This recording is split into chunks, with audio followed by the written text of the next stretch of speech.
Assalamualaikum warahmatullahi wabarakatuh. Selamat pagi anak-anak. Salam sejahtera bagi kita semua.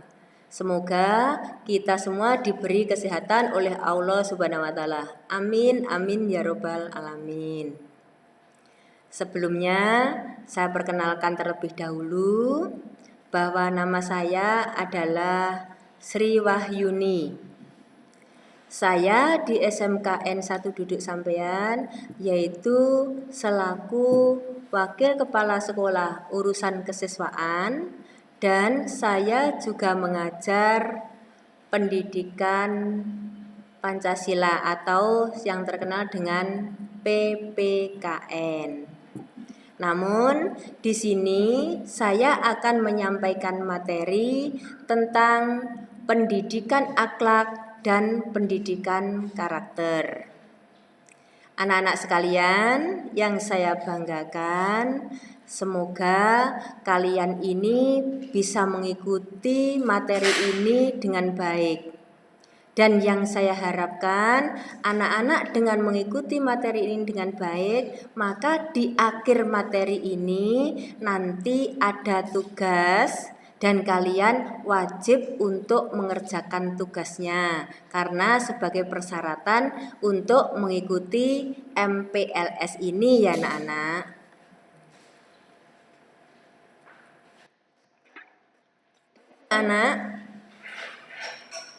Saya mulai dari pendidikan karakter. Sebetulnya apa sih pendidikan karakter itu? Pendidikan karakter adalah usaha yang terencana untuk membangun karakter individu agar nantinya menjadi pribadi yang bermanfaat baik untuk diri sendiri maupun orang banyak. Dalam lingkup pendidikan formal, pendidikan karakter di sekolah berfungsi untuk membentuk karakter peserta didik agar menjadi pribadi yang berakhlak mulia, bermoral, tangguh, berperilaku baik, dan toleran. Nah, anak-anak yang berperilaku baik itulah yang dinamakan anak yang mempunyai akhlakul karimah yang baik.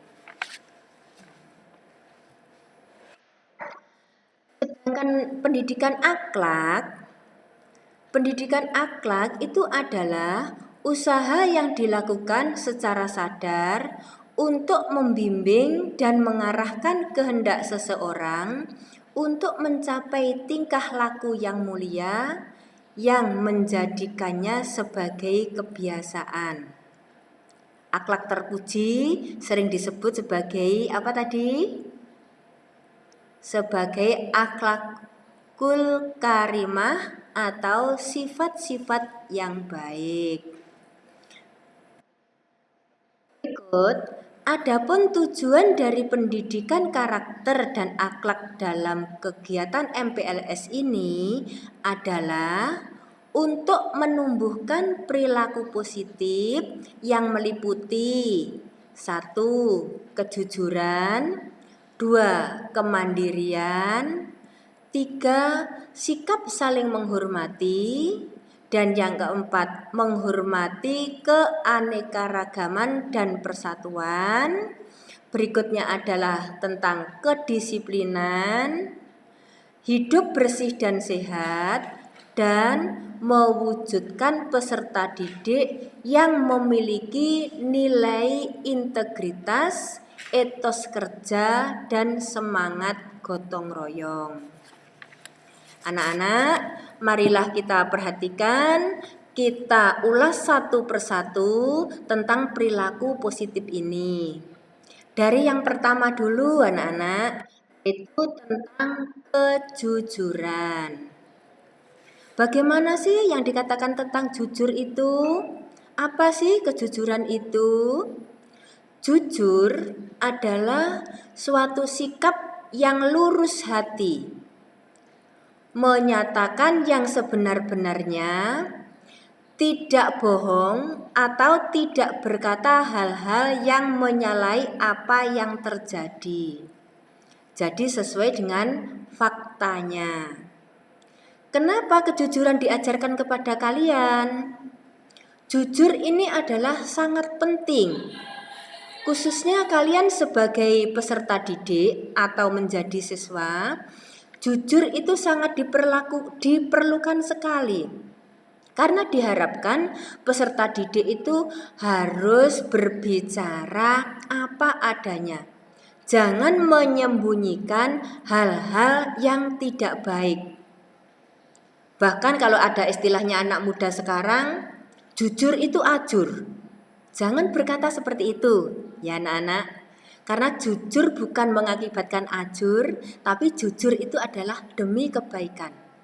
Selama orang yang tidak jujur itu pasti akan terus-menerus untuk berbohong. Maka dari itu kalian semua diharapkan untuk jujur. Itu tentang kejujuran. Kemudian yang kedua yaitu tentang kemandirian. Bagaimana yang dikatakan mandiri dan apa kemandirian itu? Kemandirian adalah kemampuan remaja dalam berpikir, merasakan, dan membuat keputusan secara pribadi berdasarkan diri sendiri dibandingkan mengikuti apa yang orang lain percayai. Jadi maksudnya begini anak-anak, kemandirian itu adalah bahwa seseorang itu harus mempunyai kepribadian diri sendiri untuk mandiri, sehingga orang itu tidak selalu tergantung kepada orang lain.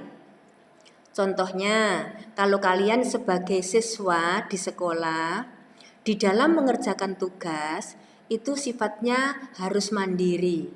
Apabila ada tugas pribadi, itu harus dikerjakan secara mandiri, yaitu bahwa tugas itu tidak selalu tergantung pada temannya.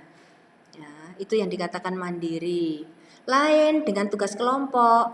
Apabila tugas kelompok itu harus dikerjakan secara bersama-sama. Itu bedanya. Jadi seseorang bisa menentukan pilihannya sendiri sesuai dengan kemampuan dan kemauannya sendiri.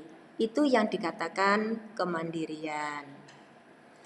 Berikut yaitu sikap saling menghargai. Sikap saling menghargai adalah sikap toleransi sesama umat manusia sebagai hal yang wajar dan tidak melanggar hak asasi manusia lainnya, di mana seseorang menganggap keberadaan orang lain sebagai bagian dari lingkungan, sama seperti dirinya, tidak saling bermusuhan atau merugikan antara sesama manusia yang lain. Jadi maksudnya sikap saling menghargai yang diberikan kepada kalian ini dengan tujuan kalau kalian itu sebagai siswa yang berada di lingkungan sekolah, diharapkan di lingkungan sekolah para siswa harus adanya sikap saling menghargai di antara manusia yang satu dengan manusia yang lain. Contohnya, siswa harus menghargai Bapak Ibu guru. Siswa juga menghargai semua perangkat yang ada di sekolah. Siswa juga harus menghargai temannya yang ada di sekolah.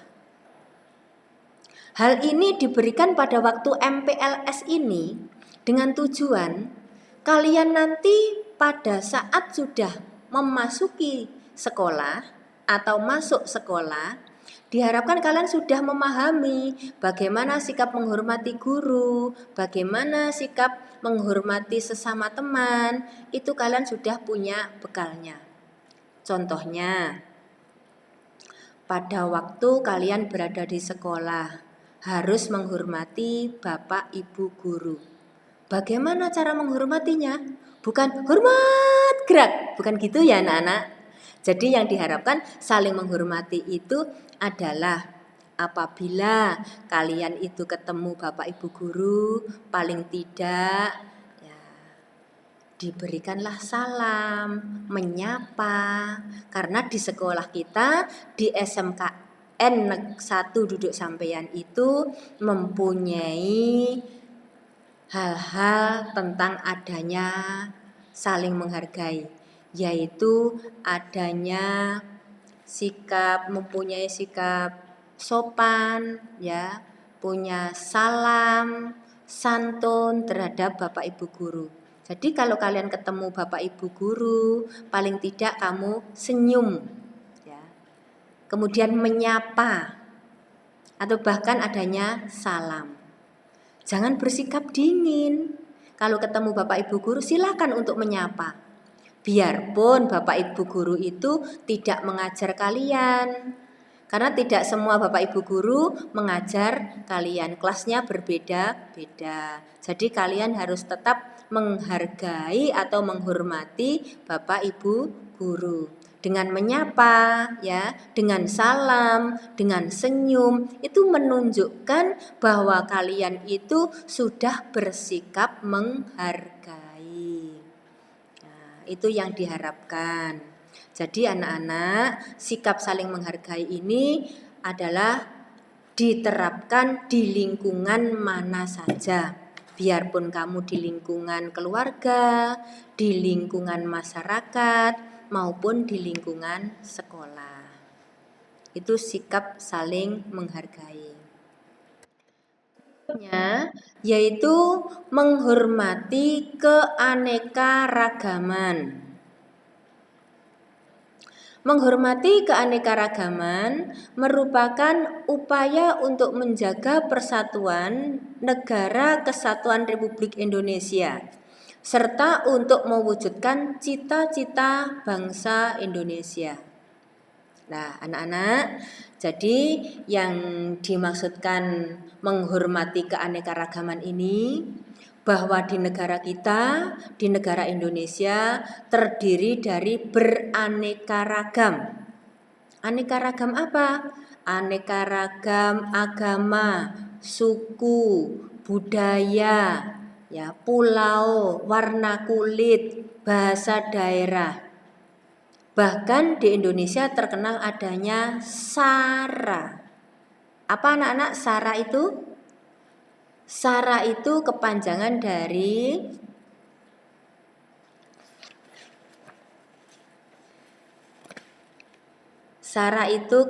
dari suku, agama, ras, dan antar golongan.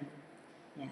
Jadi dengan keanekaragaman ini diharapkan kalian semua adalah tetap untuk saling menghormati, tidak membeda-bedakan di antara yang satu dengan yang lain.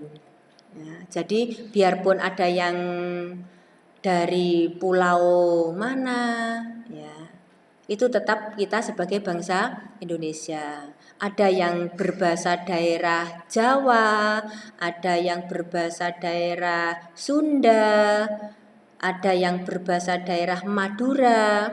Itu pun adalah bahasa daerah yang semuanya memiliki bahasa yang sama, tetap bahasa Indonesia. Jadi semuanya itu beraneka ragam.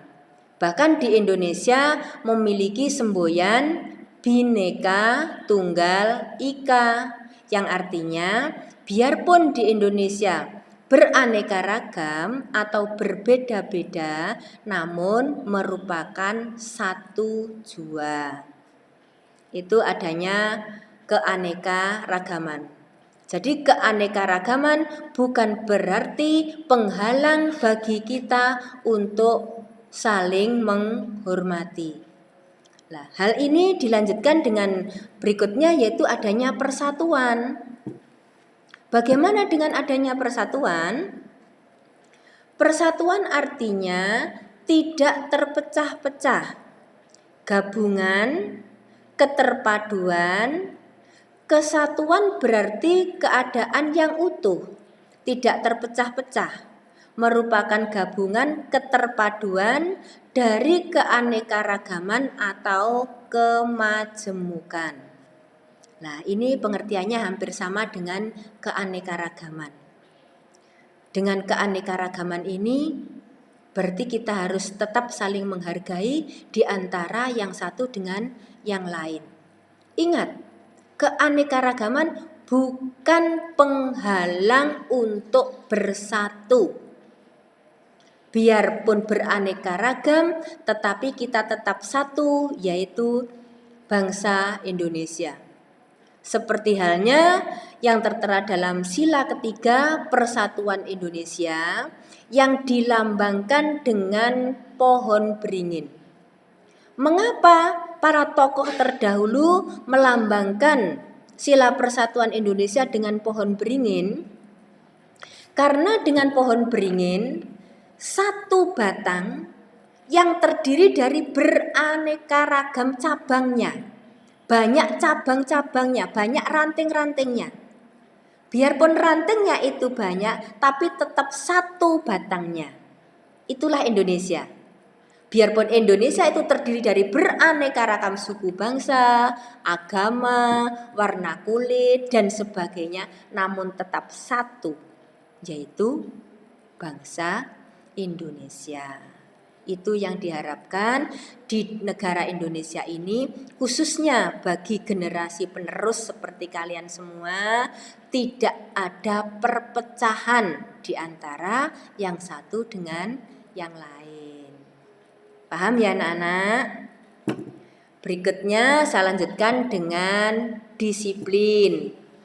Nah, ini sangat perlu sekali bagi kalian tentang disiplin. Apa disiplin itu sebenarnya? Disiplin adalah suatu kondisi yang tercipta dan terbentuk melalui proses dari serangkaian perilaku yang menunjukkan nilai-nilai ketaatan, kepatuhan, kesetiaan, keteraturan, dan ketertiban. Kedisiplinan diberikan kepada kalian dengan tujuan bahwa kalian tetap melaksanakan disiplin, ya. Khususnya kalian sebagai pelajar, diharapkan ada kedisiplinan di sekolah maupun di lingkungan masyarakat. Namun di sini yang saya tekankan adalah kedisiplinan di sekolah. Apa yang harus kalian lakukan dengan kedisiplinan di sekolah ini? Kedisiplinan di sekolah itu diantaranya yaitu dengan adanya kedisiplinan ini, peserta didik diharapkan untuk menerapkan disiplin, yaitu contohnya bahwa peserta didik atau siswa mematuhi semua peraturan yang ada di sekolah. Contohnya, datang tepat waktu.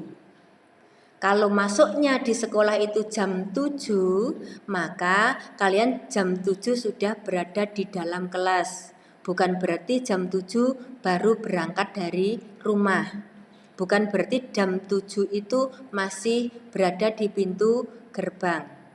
Namun jam 7 sudah berada di dalam kelas. Itu contohnya. Kemudian, kalian berdisiplin mematuhi peraturan sekolah, yaitu memakai seragam sesuai dengan hari dan seragam yang telah ditentukan oleh sekolah. Berikutnya, disiplin yang ada di sekolah yaitu bahwa di sekolah sudah ada jadwal pembelajaran. Sehingga kalau kalian belajar di dalam kelas, sudah ada waktunya istirahat sendiri, waktunya belajar di kelas sendiri, waktunya pulang, waktunya sholat berjamaah, itu sudah ada jamnya sendiri-sendiri.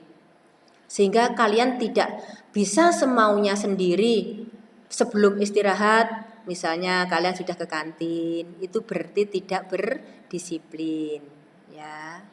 Waktunya di kelas, kalian sambil makan jajan. Nah, itu yang tidak diperkenankan. Jadi semuanya sudah punya waktu tersendiri atau punya jadwal tersendiri-sendiri. Ada waktunya istirahat sendiri, ada waktunya ke kantin, ada waktunya sholat. Ya, itu yang perlu diperhatikan. Jadi disiplin sangat diperlukan sekali, khususnya adalah bagi kalian yang bersekolah di SMK. Kenapa? Karena di SMK itu dicetak setelah lulus nanti akan mencari pekerjaan. Makanya disiplin itu yang diutamakan. Berikut anak-anak, setelah disiplin yaitu hidup bersih dan sehat.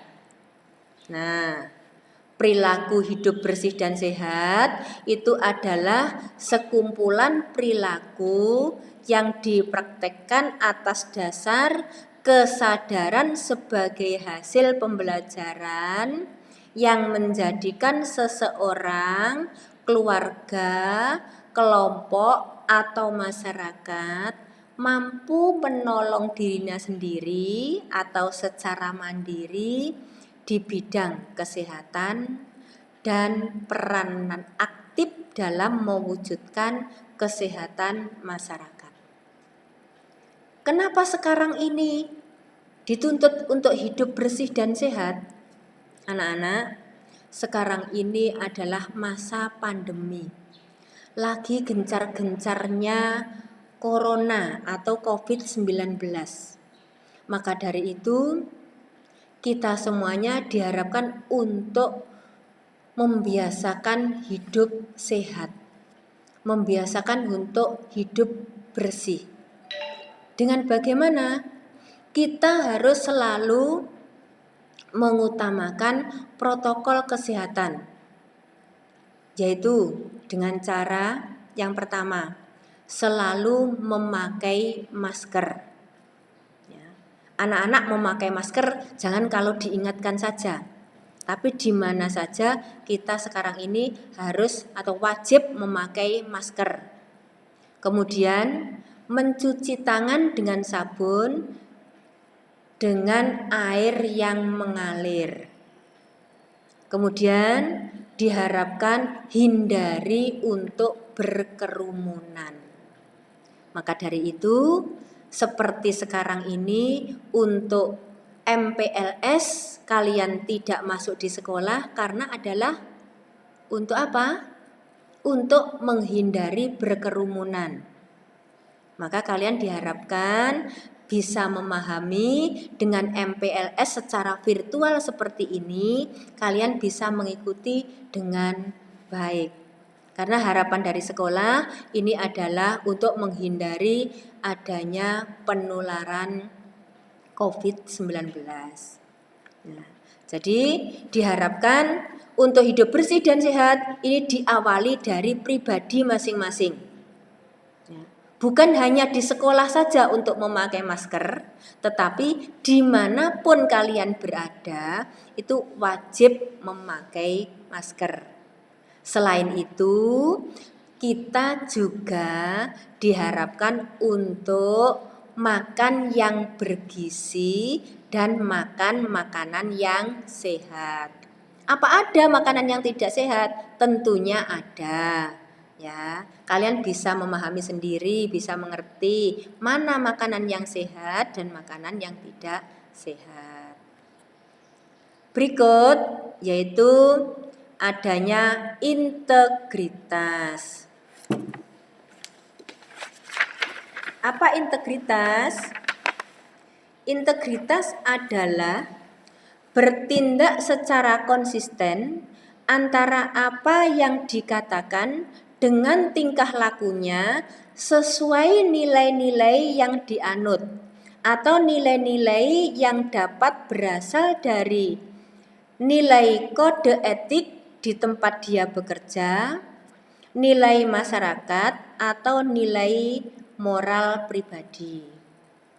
Nah, integritas ini adalah adanya konsisten. Apa yang dibicarakan dan apa yang dilakukan itu adanya konsisten atau kesesuaian. Ya, kalau kalian sebagai siswa, konsistennya sebagai siswa bagaimana? Kesesuaiannya antara kalian sebagai pelajar, antara belajar di rumah dan di sekolah itu harus konsisten. Contohnya, kalau mungkin selama ini pembelajaran kalian masih daring, ya berarti harus konsisten. Bagaimana cara mengikuti pembelajaran daring? Jangan seenaknya sendiri karena pembelajaran daring akhirnya tidak mengerjakan tugas, tidak mau memperhatikan tugas-tugas dari Bapak Ibu guru. Itu tidak konsisten. Bagi anak-anak yang konsisten, berarti anak-anak harus mengikuti pembelajaran daring dan mengerjakan semua tugas-tugas yang diberikan oleh Bapak dan Ibu guru. Anak-anak, yaitu tentang etos kerja. Bagaimana tentang etos kerja? Etos kerja ini diberikan kepada kalian semua dengan tujuan kalian nanti setelah lulus dari SMK mempunyai etos kerja yang tinggi yang bisa bermanfaat di dalam kehidupan kalian di dalam masyarakat. Etos kerja yaitu merupakan seperangkat perilaku positif dan fondasi yang mempunyai motivasi yang menggerakkan mereka. Karakteristik utama, spirit dasar, pikiran dasar, kode etik, kode moral, kode perilaku, sikap-sikap, aspirasi, keyakinan-keyakinan, prinsip-prinsip, dan standar-standar. Nah, inilah etos kerja. Etos kerja ini diharapkan kalian semua memiliki etos kerja yang tinggi. Karena diharapkan setelah lulus SMK kalian bisa mendapatkan pekerjaan yang layak dengan etos kerja, kepribadian yang baik yang dipakai sebagai dasar untuk bekerja. Kemudian berikutnya yang terakhir adalah gotong royong. Apa itu gotong royong? Gotong royong merupakan adat istiadat tolong menolong antara warga dalam berbagai macam lapangan, aktivitas sosial, baik berdasarkan hubungan tetangga, kekerabatan yang berdasarkan efisien, yang sifatnya praktis, dan ada pula aktivitas kerjasama yang lain. Apa manfaatnya gotong royong ini diberikan kepada kalian?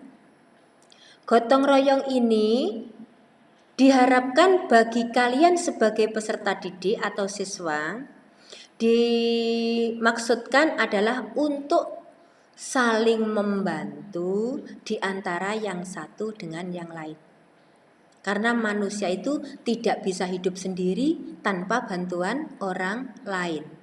Maka ini semua diajarkan pada kalian, diharapkan untuk saling tolong menolong, saling gotong royong, saling membantu di antara manusia yang satu dengan manusia yang lain. Contoh yang ada di sekolah. Apa contohnya saling membantu? Apa contohnya saling tolong menolong? Kalau di sekolah, saling tolong menolong, saling membantunya bukan masalah pada waktu ujian, bukan pada waktu ulangan. Tapi kalau pada waktu ulangan itu adalah sikap mandiri. Ya, tolong menolong ini misalnya ada pekerjaan rumah, ya. Ada tugas kelompok, yang mana tugas kelompok ini harus dikerjakan secara bersama-sama. Berarti satu kelompok harus ikut bertanggung jawab. Bukan menyerahkan kepada ketua kelompoknya, sudah saya ikut saja, saya bergabung saja, saya titip nama saja. Itu tidak benar. Tapi kalau kerja kelompok harus dikerjakan secara bersama-sama. Contoh lagi di sekolah, gotong royong. Ini juga wajib kalian terapkan nanti apabila kalian sudah masuk sekolah, yaitu piket harian. Apa ada piket harian? Tetap ada. Kalian mulai SD ya sampai SLTA nanti piket harian di sekolah itu pasti ada. Nah, kelompok piket harian juga begitu. Harus saling menolong, saling membantu. Jangan anak yang rajin itu saja yang disuruh, tetapi semuanya harus saling membantu demi menyelesaikan tugas bersama dan demi keberhasilan bersama. Nah, itulah anak-anak yang dibahas pada materi ini. Semoga materi ini dapat kalian pahami bersama dan bermanfaat bagi kita semua. Bermanfaat apabila nanti kalian sudah betul-betul masuk sekolah. Anak-anak, sebelum saya akhiri, maka materi ini adalah ada tugasnya. Anak-anak, tugasnya yang perlu dikerjakan adalah silahkan membuat rangkuman tentang materi tadi, yaitu materi pendidikan akhlak dan pendidikan karakter. Mana tugas itu wajib kalian kerjakan, karena ini merupakan persyaratan dari masa pengenalan lingkungan sekolah atau MPLS. Semua tugas nanti dijadikan satu buku ya. Jadi tugas hari apa, tanggal berapa, materi apa, itu tugasnya apa. Besok lagi kalau ada tugas juga demikian. Tanggal berapa, ya, materinya apa. Kemudian tugasnya silakan ditulis dalam satu buku. Gitu ya anak-anak. Demikian yang saya sampaikan. Apabila ada kurangnya, saya mohon maaf yang sebesar-besarnya. Saya akhiri. Billahi taufik wal hidayah. Wassalamualaikum warahmatullahi wabarakatuh.